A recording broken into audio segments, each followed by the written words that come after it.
You ever feel stuck? Like you're held back by these invisible forces you can't quite put your finger on? Well, today, we're diving into the incredible wisdom of Gianni Sant-Singh Muskin to really understand the inner chains that bind us, and, more importantly, how we can start to break them. Let's get right into it. So, the core idea here is just so powerful and so direct. Every single vice we have, whether it's anger, greed, ego, or even just a nagging bad habit, it isn't just some character flaw. Gianni Miskin says, no, think of it as a physical restraint, a literal handcuff, a fetter. It's a chain that is actively limiting your freedom and your potential. And right here, here's the crazy paradox, isn't it? If we know these chains are holding us back, why don't we just break them? What if, over time, we've not only gotten used to wearing them, but we've actually started to find a weird, strange kind of comfort in our own prison?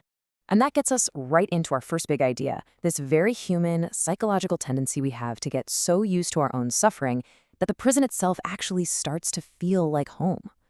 There's actually a psychological term for this. It's called habituation. It's what happens when something that really should be alarming or uncomfortable becomes so normal, so everyday, that we just stop seeing it as a problem. It just becomes, well, the way things are. Gianni Miskin uses this brilliant analogy of a chronic patient. Just imagine someone who's been sick for, say, 10 or 15 years. After a while, they might stop fighting the illness. They get used to it. It becomes their normal. And then they lose hope that they can ever be cured, so they stop even trying to find a treatment. And this just nails the point home. The exact moment we accept our inner illness, our bondage, as just a permanent part of who we are, that acceptance, right there, becomes a whole second disease. We've literally made peace with our own prison.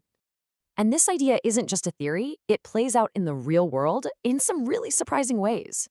Let me tell you this powerful story from the source material. Okay, so after the Egyptian revolution, the new leader, Colonel Nasser, he ordered the release of all political prisoners who had been locked up for years under the old regime. So they open up all the cell doors and they offer these people their freedom. And what happens next is it's shocking. A staggering 80% of the prisoners at first refuse to leave. Why on earth would they refuse freedom? Well, think about it. After 30 or 40 years behind bars, the prison was everything they knew. Some had literally forgotten the way back to their own homes. Others had no idea if their families were even still alive. The jail, which was the source of all their suffering, had ironically become their only source of security. It gave them a roof, regular meals, a predictable life. And this right here is the heart of the matter. The moment our vices, our anger, our ego become so familiar that they feel like our home, the very idea of being free from them just evaporates. The chains start to look and feel like jewelry. Okay, so what happens when we do try to break free, but it feels like we're getting nowhere? Well, this leads us to the second huge hurdle on the path to freedom, that overwhelming sense of despair that can hit us right before a major breakthrough. The source gives us another incredible story to illustrate this point. It's the story of a man who leased a hill out in Colorado, a place that was supposedly full of gold deposits. This miner, he poured everything he had into this project. His entire life savings, all his time, all his energy. He just dug and dug, all the way down to 400 feet. But he found nothing, not a single speck. He was crushed by debt, totally defeated, and he just fell into this deep despair. So he gave up. He sold his lease and all his equipment for pennies on the dollar to some other guy just to cut his losses. The psychological toll was just immense. He was at his absolute breaking point, totally convinced there was nothing there and that he'd been a complete fool. All of his hope was just gone. So the new owner takes over. Now, how much further do you think he had to dig before he found anything? 3 feet. That's it. The original miner had stopped just 3 feet away from striking one of the richest gold veins in the entire world. He gave up right on the doorstep of his breakthrough because despair completely blinded him to how close he was. So if habituation makes us comfortable in our prison and despair makes us quit right at the finish line, then what is the key? What actually unlocks the door? The source is crystal clear. It's the power of faith and perseverance. So really, we're looking at two totally different paths. The path of despair just accepts the illness as permanent. It's like walking all the way to a river and then coming back thirsty. It starts to see its chains as ornaments.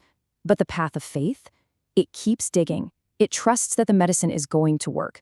It knows deep down that freedom isn't just some fantasy, it is unachievable reality. And you know, it's so important to get this. Faith isn't just passive wishing. It's an active ingredient in our own liberation. The teaching explains it like this.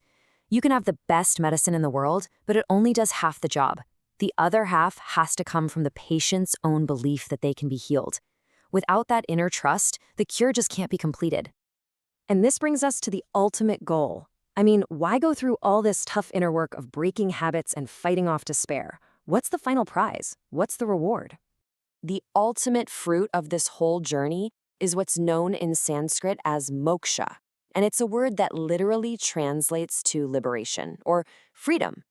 That's the end game. But freedom from what exactly? Well, it's freedom from the tyranny of our own vices, that ego, that greed, the anger that pulls our strings like a puppet master. It's freedom from the mental slavery of our own negative patterns. Ultimately, it's freedom from suffering itself. So by breaking these chains, we're not just escaping a prison, we are arriving at a state of supreme bliss, of this profound joy, and an inner peace that just cannot be shaken by anything outside of us. This is the real gold, the real treasure buried deep inside, just waiting for us to find it. And so we end with this question to bring it all right back to you. We all have our own inner minds that we're digging. We all face those moments of despair where it feels so much easier to just give up. But the lesson from that miner is, well, it's a powerful one. You never ever know how close you are. You could be just 3 feet from gold. So the only question left is, are you gonna keep digging?